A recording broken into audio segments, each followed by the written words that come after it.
Ladies and gentlemen, welcome to Hyde Vineyard. We are on the west side of the valley, on the road that kind of leads towards Sonoma.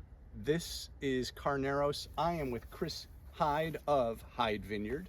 Chris, Carneros. What makes Carneros Carneros? Carneros is an AVA that stretches between Napa and Sonoma. It's the only AVA that goes between two different counties. We're over on the Napa side, on the northeastern side of Carneros, right at the tail end of the Mayacamas Mountains. So what's special about this site is primarily exposition facing towards the east, which means it's cooler. Also, the soils here are coming down the tail end of the Mayacamas, like I mentioned. So we have predominantly hair clay loam.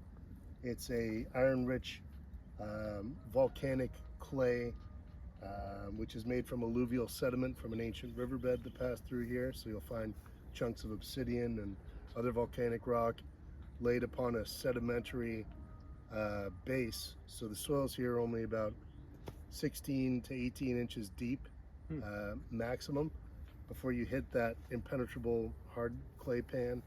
And the soils cause the vines to struggle a little bit, but also they're rich in iron and calcium and kind of ideal for grapevine cultivation, slightly acidic at about 6.4, 6.5 pH. So the acidity, the natural acidity comes from the soils.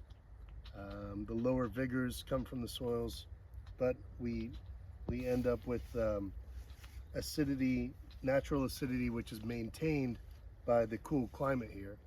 So the cool climate's not just from the exposition, but being here in Carneros at the tail end of the Mayacamas, you see the hills sort of roll down, taper down. We get ocean breezes that come in from the coast through Petaluma.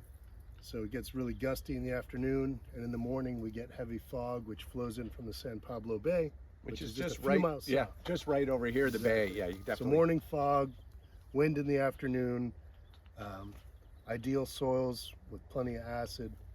And since they're shallow, we cultivate every other row, and we alternate the cover crops from one to the next every few years. So you end up with sort of an ideal balance.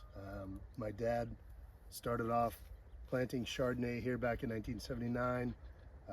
A lot of other varieties. I mentioned 10 different varieties. We have Syrah vines that are almost 35 years old. These are among them right here, and all ideal for cultivation here. It's warm enough, it's cool enough. Experimentation's been done in fine spacing. This is an 8-foot row. We've settled at about 7, so that you have ideal vigor. We don't have to do a whole lot of work. I mean, basically the work's been done for the year. So at this point, we're just waiting for these clusters to size up, and you see a few more weeks, and these berries will get bigger, and then they'll turn color, and we pick them. So we're kind of in the waiting game right now. Chris, thank you so much. Yeah. Welcome to Hyde Vineyard.